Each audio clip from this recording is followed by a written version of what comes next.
Welcome back, my COBOL friends, to chapter 4 of my little online course on COBOL. In this video we're going to talk about modularization. Modularization means that we can take certain data types or procedures from our code and package it into reusable components. The advantage of this is that if we have some useful programs or data structures, then we only need to write them once and we can reuse them in many different programs. Also, it refers to functionality that COBOL cannot provide for us, such as networking or low-level programming, and this can be implemented in other programming languages and then imported into COBOL. In this video, we're first going to look at subprograms, which you already know from the previous chapter. We're going to look at copybooks, and we are going to look into how we can call C functions in GnuCOBOL. First, let's look at subprograms again. And we already discussed them in chapter 3, so the previous chapter of this course, where we used subprograms as procedure calls. So we defined a subprogram in a separate COBOL file, and then we could call it using the call instruction. We could pass parameters to these subprograms with the using clause in the call instruction, and we could also obtain return values with the returning clause. For subprograms, we had the local storage section as opposed to the working storage section, where we could define local variables, that is, variables that were only in memory for the duration of the subprogram, and the memory would be freed up after that. And following the local storage section would be the linkage section, where we declare the variables used for the arguments and the return value. So the variables for the using clause and the returning clause, they would have to be defined in the linkage section of the subprogram. And to end the subprogram, we use the end program instruction followed by the name of the subprogram. Here is the skeleton of such a subprogram. So here, as usual, we have the identification division and the program ID. And this program ID is actually the name by which we call our subprogram. In the data division, we have the local storage section in which we define the local variables.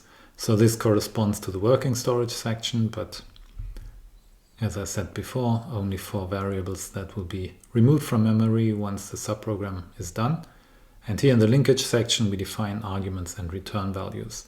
And we use those in the chapter header of the procedure division with the using clause and the returning clause.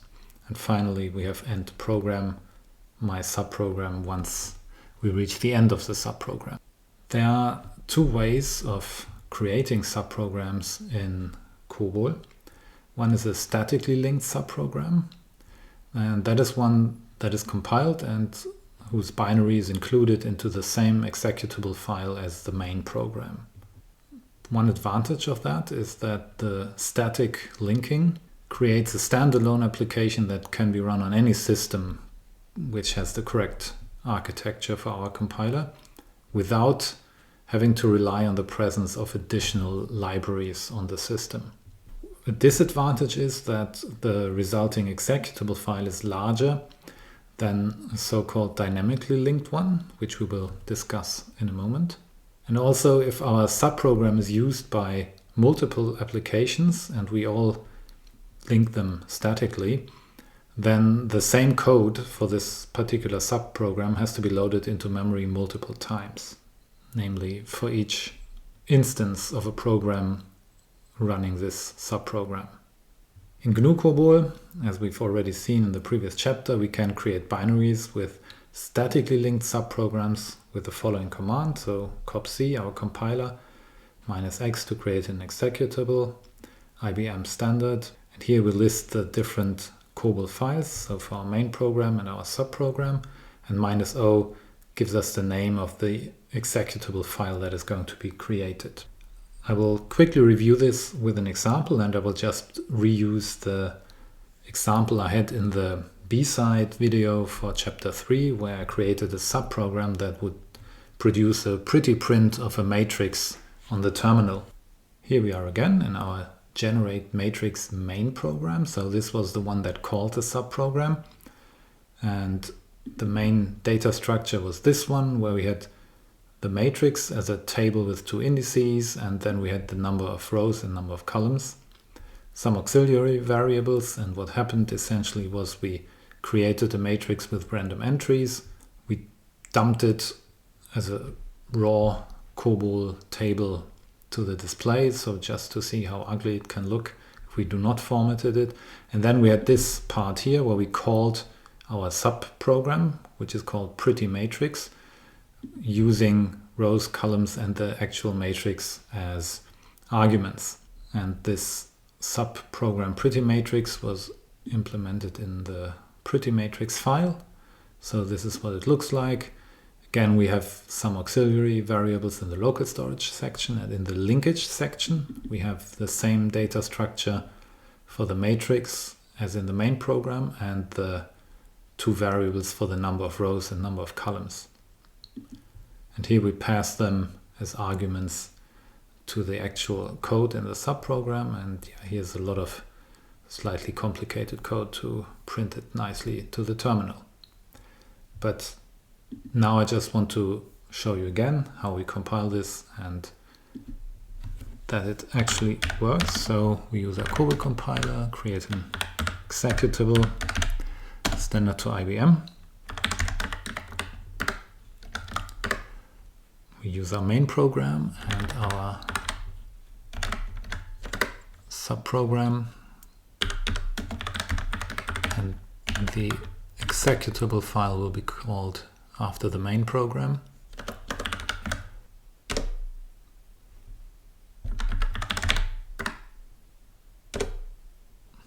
Okay, we can enter the matrix dimensions in the main program.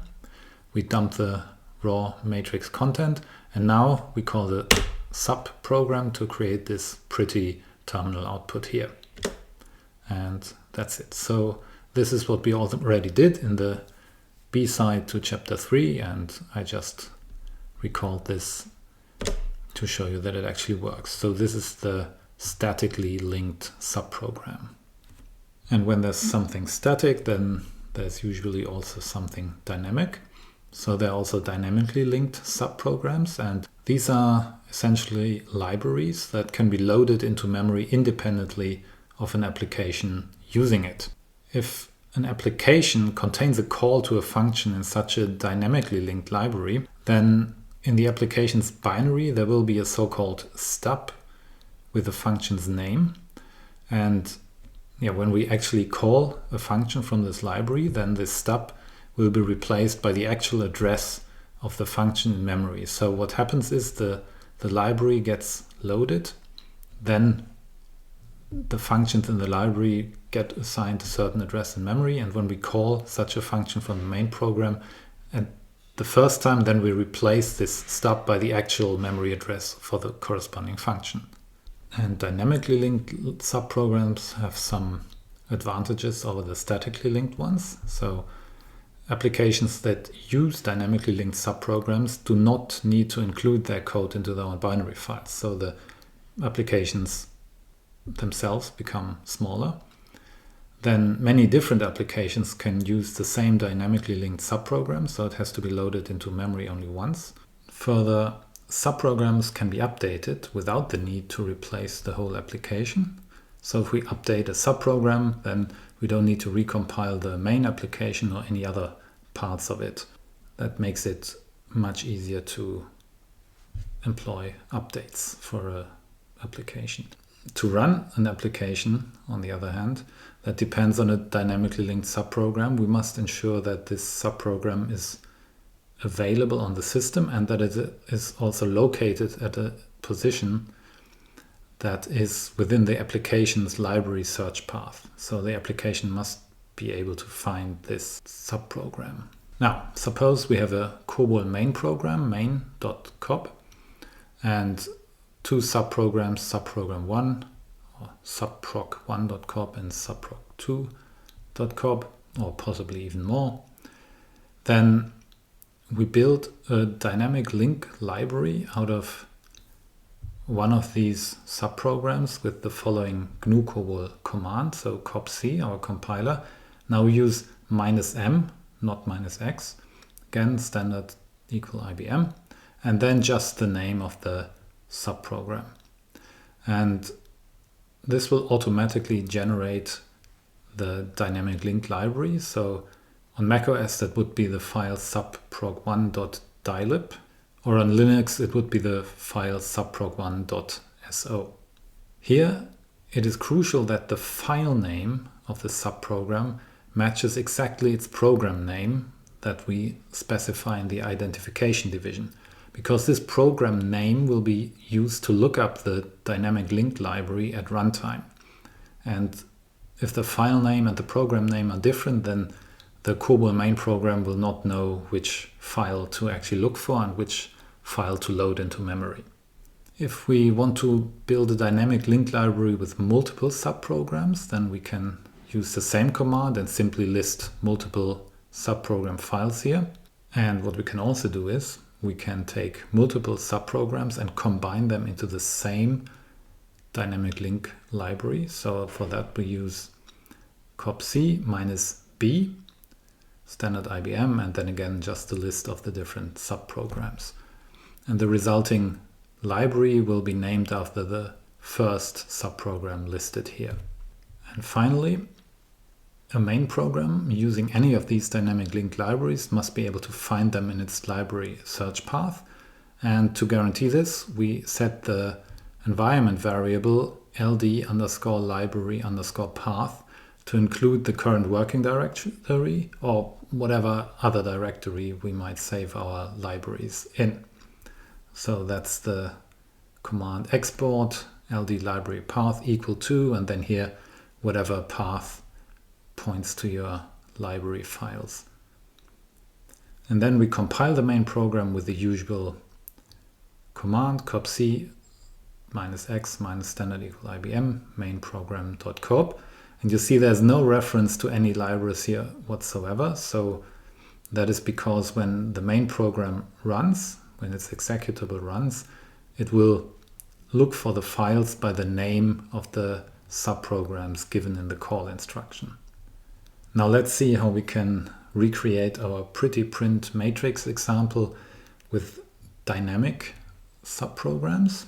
For this, I do not need to make any changes in the code, but remember that my subprogram file for the statically linked subprogram was called prettymatrix.cop without an underscore, whereas the program ID was pretty_matrix and the P and the M in capitals.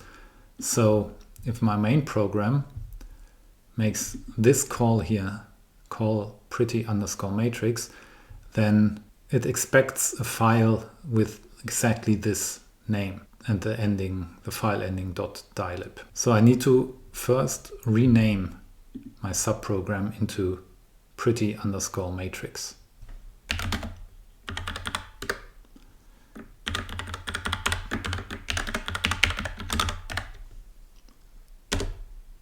See, this has disappeared here. And now we have the new subprogram file with the name of the file matching the program ID exactly. We can compile this now.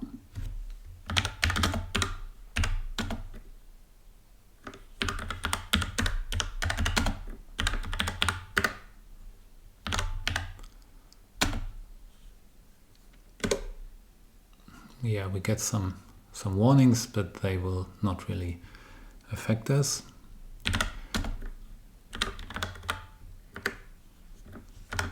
And we see that now we have this file prettymatrix.dylib that was created by this command. So this is our subprogram for the dynamic linking process. Next, we need to set the library search path.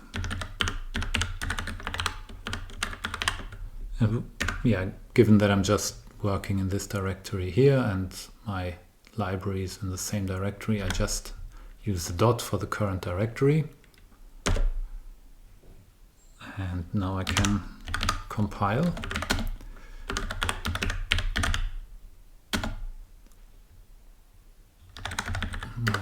subprogram.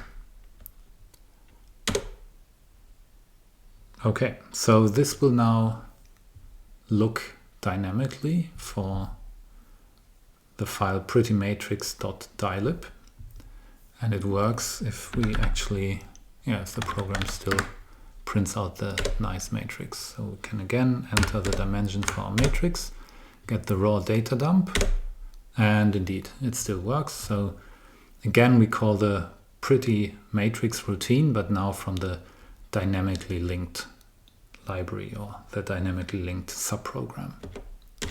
So much for subprograms. Recall that how we use subprograms in the control flow of our COBOL programs was already shown in chapter 3. Here I was focusing more on how we actually link subprograms to our main program. Next, I want to look at so-called copybooks in COBOL. In many programming languages, there's some methods by which we can fetch a piece of frequently used source code and just copy it verbatim into another source file. For example, in C, this is done using the include preprocessor statement. So we have the so-called header files in C that contain declarations of data structures and functions that are shared by many different programs. And with the include statement, we can read such a header file and just copy its content into the C source file. And in COBOL, we have a corresponding method to that. And these are the so-called copybooks.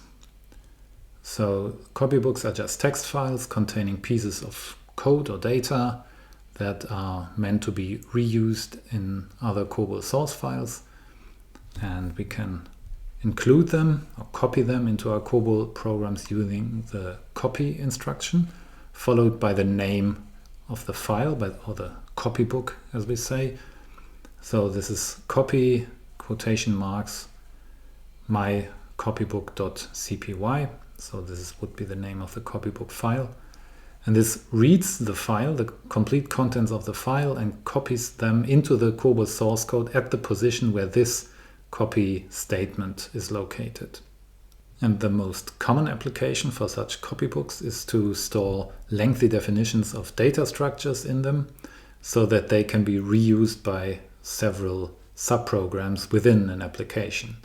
So for example, suppose we have a record or a table that is used as an argument for a subprogram, then it will also appear as a working storage variable for another program that calls this subprogram. So this record would have to appear at several different positions within the source code, and if it's very long and we don't want to retype it every time, we could write it once in a copybook and then just use this copy instructions to include it. And now I want to show you an example for using these copybooks, again with our pretty print matrix code. Here's our main program, generate matrix, that calls the pretty matrix subprogram. So what we have as a rather complex data structure, not so complex actually, but for the illustration's sake, let's assume it's complex, are the matrix here and the number of rows and columns. That is a variable in the working storage section of the main program. But it also appears, of course, in the linkage section here of the subprogram, because these are the parameters that are passed to the subprogram. And if we don't want to type this twice, if we want to make the source code a bit shorter here, then we can copy all of this and write it into a copybook called matrix.cpy. And then what we can do, we delete this data structure in the main program and just use the instruction copy matrix.cpy. And we do the same thing in the subprogram in the linkage section. So we remove this bit and then just use the copy instruction.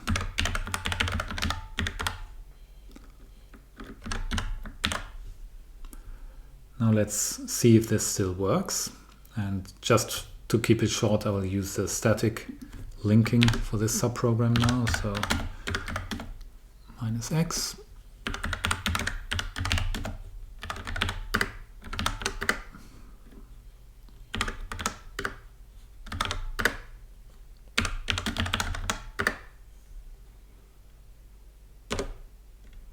So far so good.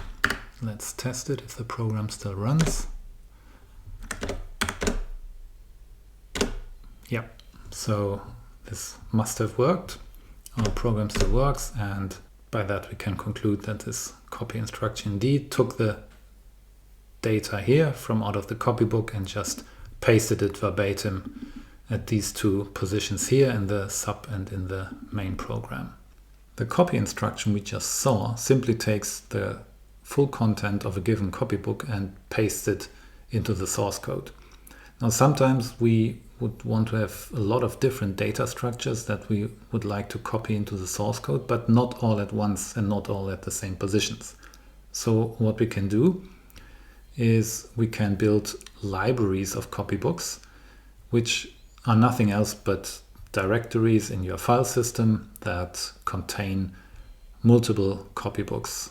To use them, we use the copy instructions like this. So copy the name of the copybook in, and here's the name of the library. So the name of the directory on your drive that contains this particular copybook as a file. By default, the path name here is taken relative to the current working directory.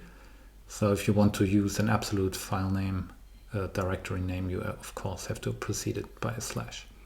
And yeah, the library like this can contain more than just one copybook, and by distributing our data structures that we want to reuse over different copybooks, we can more precisely tell COBOL which ones we want to reuse at which position in the code. And just to illustrate this use of copy libraries, what I do is I take my matrix copybook for the pretty print matrix example and split it up into 3 different copybooks. So I take one copybook that will contain the row variable, one copybook that contains the columns, and one that will contain the matrix, and I will put them into a library, that is a directory, which I call copylib. So I've done this already, and here we have our 3 copybooks. For example, the columns copybook only contains this line here, and the matrix copybook only contains this matrix here. And now I can change, well, I don't have to change both of them. Let's just say I change it here in the subprogram for illustration purposes. As I said, copy first the columns, or the rows actually, to keep it consistent, in, and now the directory name.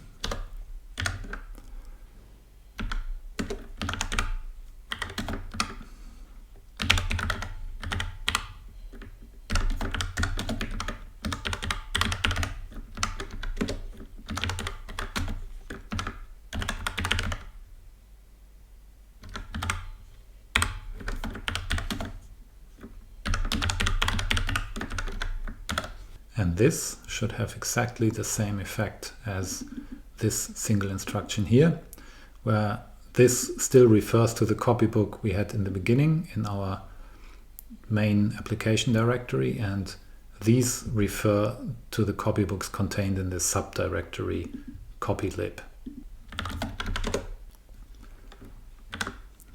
Let's test it. Yeah, we don't get any errors. That's a good thing. Oh, that was too much. Sorry, I mistyped there. This will give us an error because it's too big. Let's try it again. Yeah, still works.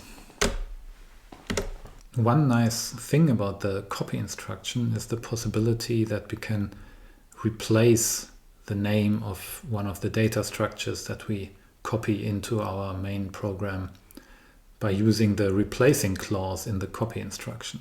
Suppose, for example, that our current source file that we're working in makes use of a table that is called your table.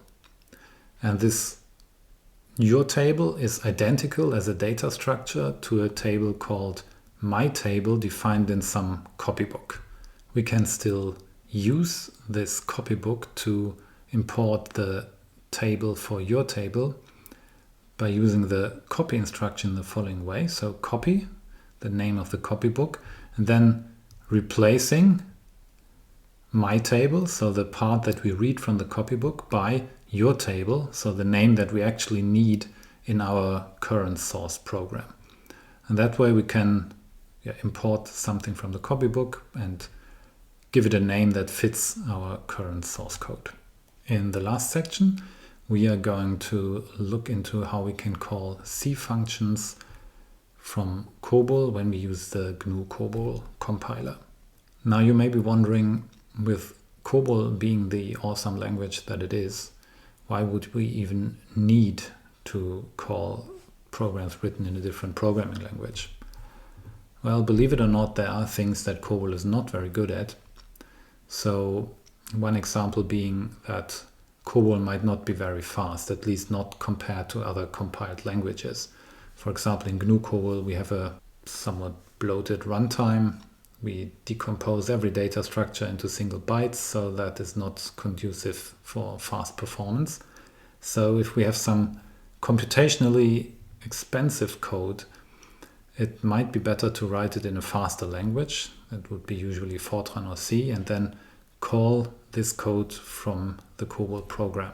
Also, COBOL does not provide any language features for network access whatsoever, nothing, which is understandable if you consider that the language was actually designed 10 years before the first computer networks even existed. It's maybe a bit less understandable that over all the decades since then, nothing has been added for COBOL to get network access in later language standards. But it is what it is. You cannot access the network from pure COBOL code alone. So that's something where a C function that you call from within COBOL might be helpful.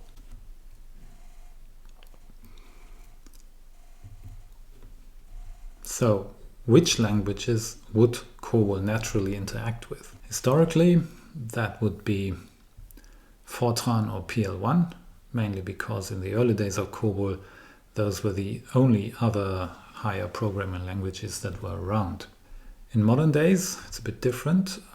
There, a great deal of effort is put into making COBOL compatible with Java code. So we need to have ways to call Java from COBOL and vice versa. And this is because nowadays Java has taken COBOL's place in the realm of business application as the main programming language for coding business applications. However, in GnuCOBOL, the main language to interact with is C, which comes from the fact that by design GnuCOBOL is strongly connected to C. It transpiles into C code. So that is how you generate your binaries in GnuCOBOL. You transpile into C and then use a C compiler to generate your binary. And its runtime is written in C, so it is natural for GnuCOBOL to interact with C libraries. And since we use the GnuCOBOL compiler for this course, I will now focus on combining COBOL code with C libraries. Here I have a simple example where I want to call a C function from a COBOL function. And the C function should compute the greatest common divisor of two positive integers that are provided by the COBOL main program. Let's have a quick look at this. So in the data division, I define x, y, and g. So x and y are the two numbers of whom I want to compute the greatest common divisor, and the result will be saved in G. And the first thing I do, I let the user enter the two numbers x and y that we want to use for the computation. And then I call a function called, very prosaically, C function, I pass the parameters x and y by value to this C function, and I return the value into the variable g. So the value that C function computes will be written to the variable g. And then I will output the greatest common divisor g of x and y. And the C function that I will call from our COBOL program is the following, very simple. So I include the standard IO header for standard input-output. I have a function called C function because that's what I named it in the COBOL program, so it has to have the same name here. It returns an unsigned integer. It accepts two unsigned integers as arguments. We have two local variables q and r. And then we simply have this while loop that will compute the greatest common divisor of x and y. So you might recall this algorithm from a math class, or maybe you've never seen it before. So what happens here is we take the remainder given by this percentage sign of the integer division of x by y and write it into the variable r. Then we move y to x and r to y, and we do this as long as y is greater than 0. So as long as the remainder is greater than 0. And if we ever get a remainder equal to 0 here, then in the last step y will become 0 and the loop terminates. And once the loop terminates, we know from mathematical consideration that then the greatest common divisor of the original values for x and y is now contained in x. And this is what we return from the C function. And just like with the COBOL subprograms, the name of the C function here, this one, must precisely match the name that is provided in the call instruction in the COBOL main program. Also, you might notice we do not have a main function in this C code here, and that is because we will just compile it into a library, into a dynamic linked library, and therefore we don't need a main function in the C program itself. Now, how can we link this C function with a COBOL program? First, we can do it statically. We do this by first compiling the C code into an object file and then linking it with the COBOL program on compilation. To do this, we do the following: cc for the C compiler.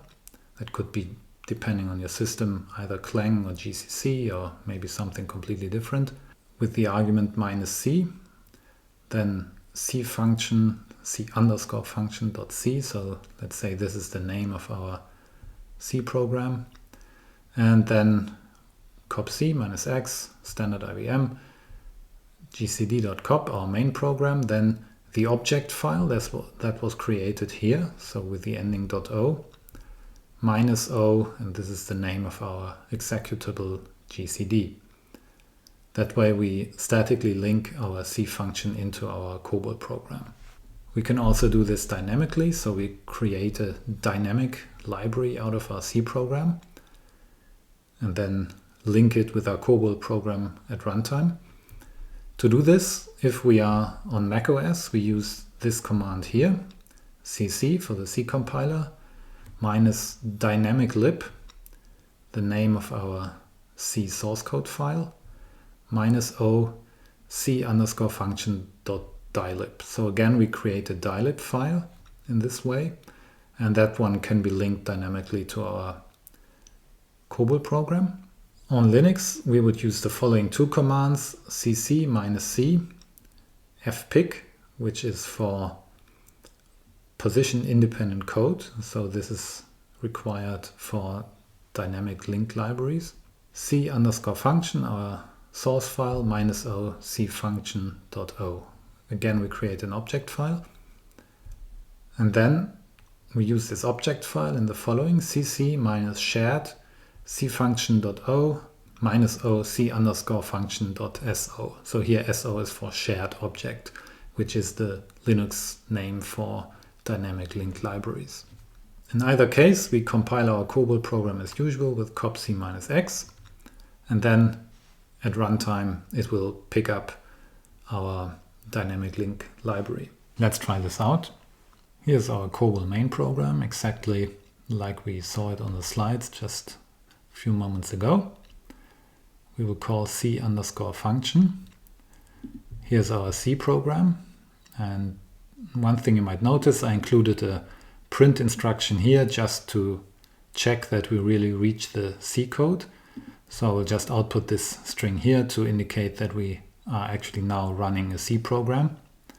And I also included a second function in this C program here.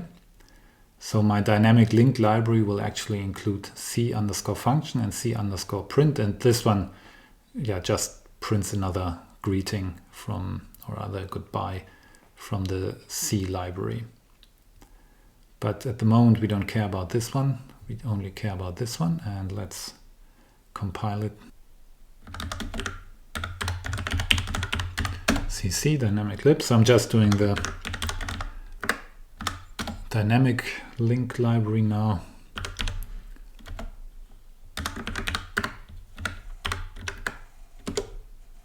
Create the dylib.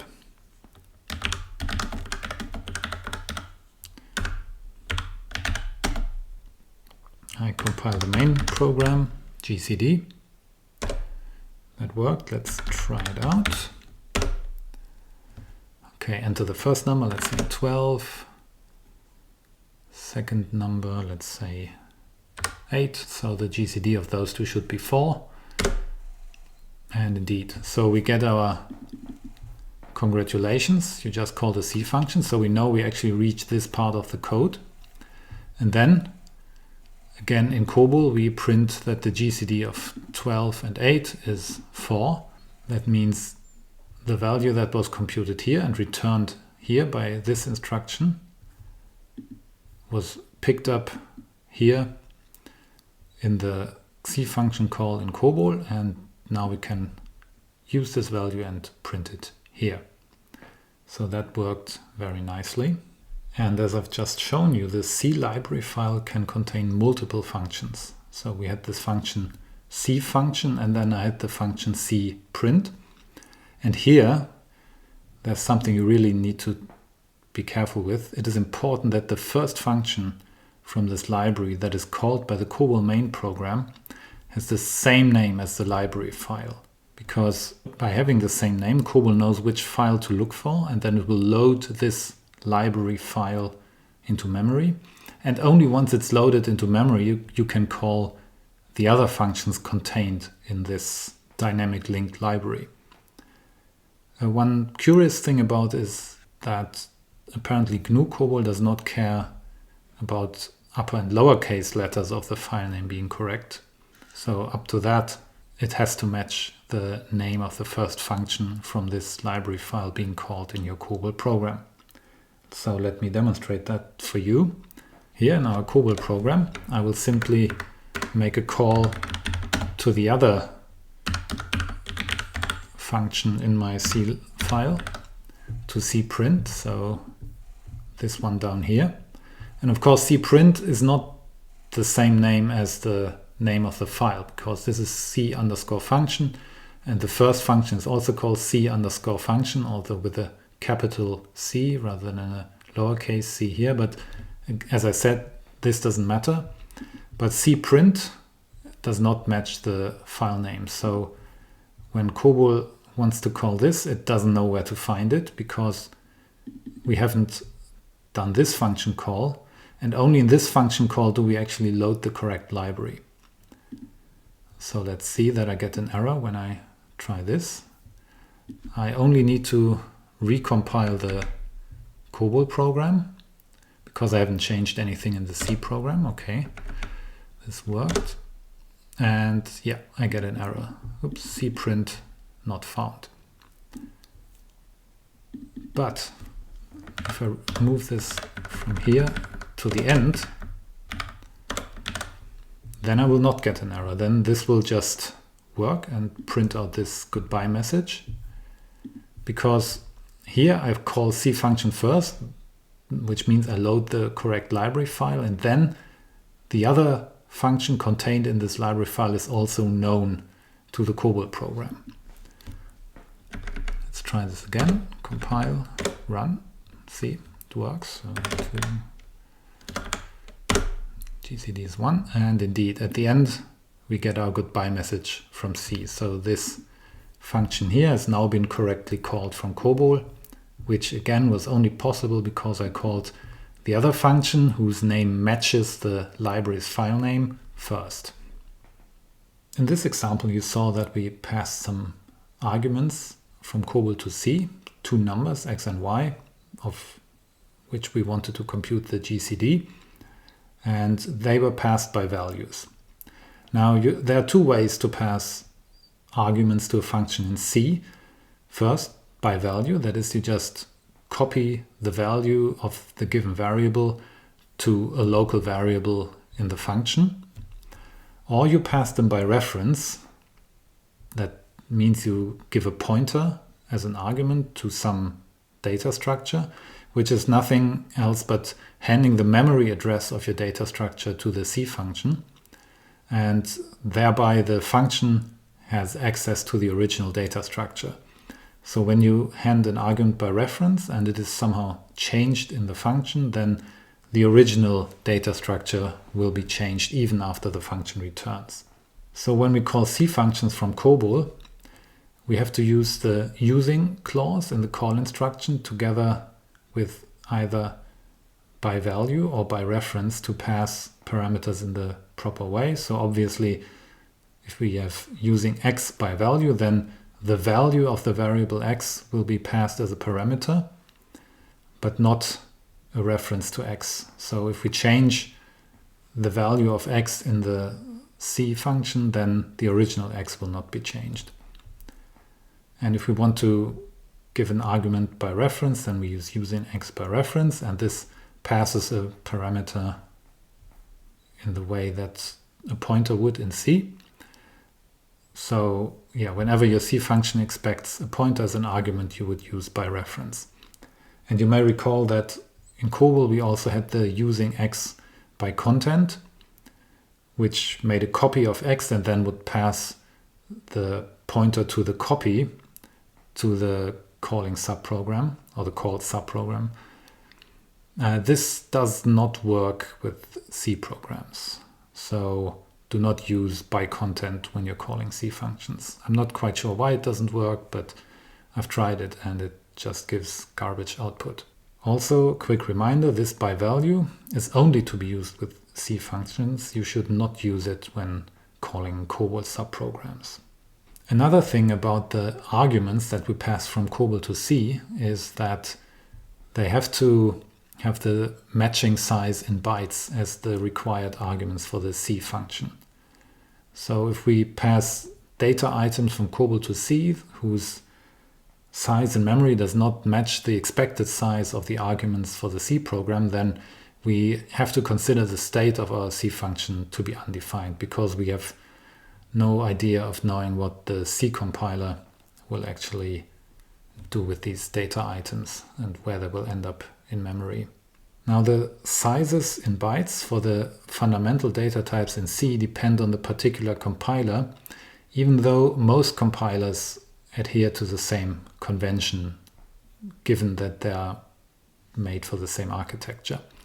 So here I'm using Clang 15 on macOS. The data types in COBOL are meant to be opaque to the developer. So recall that we want COBOL to be intuitive and human readable. So the developer should not have to think about how the data that's used is located in memory and how much memory it uses up. At least we know that alphanumerical data items, so those declared with pic x, occupy 1 byte per character. So for every x in your data declaration that occurs, you know 1 byte of memory will be used. But it's more complicated for numerical data items, and how much bytes are used depends very strongly on which COBOL compiler you use.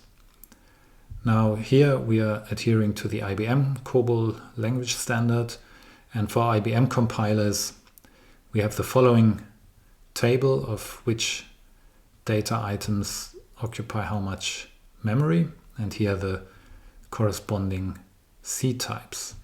So as I said before, if we have an alphanumerical type with n characters, which corresponds to a character array in C, then this will use up precisely n bytes. Short integers in C use up 2 bytes, and that corresponds to 1 to 4 numerical digits in a binary numerical type. Integers are 4 bytes long, and this corresponds to 5 to 9 numerical digits. So whether you declare your COBOL variable with 5 digits or 9 digits, either way it will occupy 4 bytes in memory. And then long-int and long-int both occupy 8 bytes, at least for the Clang 15 compiler.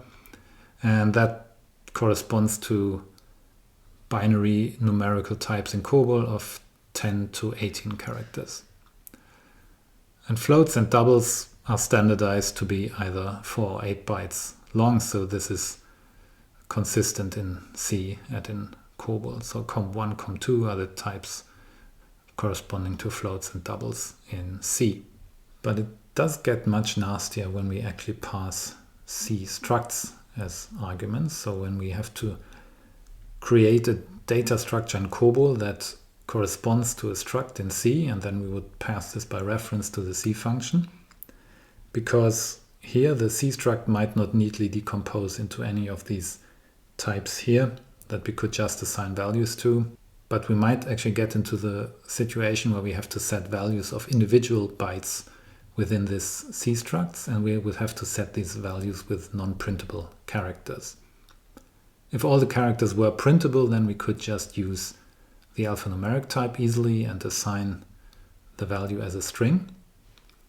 But if they're non-printable, we would actually have to use hexadecimal values to assign the values to these characters. So in the very worst case, we can model any C struct in COBOL by simply defining it as an array of bytes, or a table in COBOL of bytes, so of type X. And the number of entries in this table would match the size in bytes of the C struct. And then we could assign each byte, each character in this COBOL table, its value individually by using a hexadecimal value. You may recall that I talked about this in chapter 2. It's a very tedious process to do that, but unfortunately you cannot assign hexadecimal values in bulk to a COBOL table. You have to do it one character or one byte at a time. And finally, as a maybe somewhat nonsensical but still interesting example, I will write a reverse shell in COBOL that will show how GnuCOBOL in particular interacts with C code. And this I will do in a separate video, so there will be another B-side to chapter 4 of this course, where we'll go through this example in detail, because it's a bit longer. And if you don't know what a reverse shell is, it's basically a backdoor that hackers can use to get control over remote computers. So it is a program that runs on one computer and connects to a remote computer using low-level network routines. And in this way it provides the remote computer with terminal access to the computer that runs the shell. So if the hacker sits at the remote computer, then he or she can run commands on your local computer if such a reverse shell is running. And this is a nice example to illustrate how firstly COBOL actually depends on C when accessing the network, because as you may recall, COBOL cannot do that on its own. There's just no language feature in COBOL that allows you to access the network. And it will also illustrate how we can pass complex parameters from COBOL to C. That's it for this video. Thank you for watching. Please like this video and subscribe to my channel, and stay tuned for more COBOL content.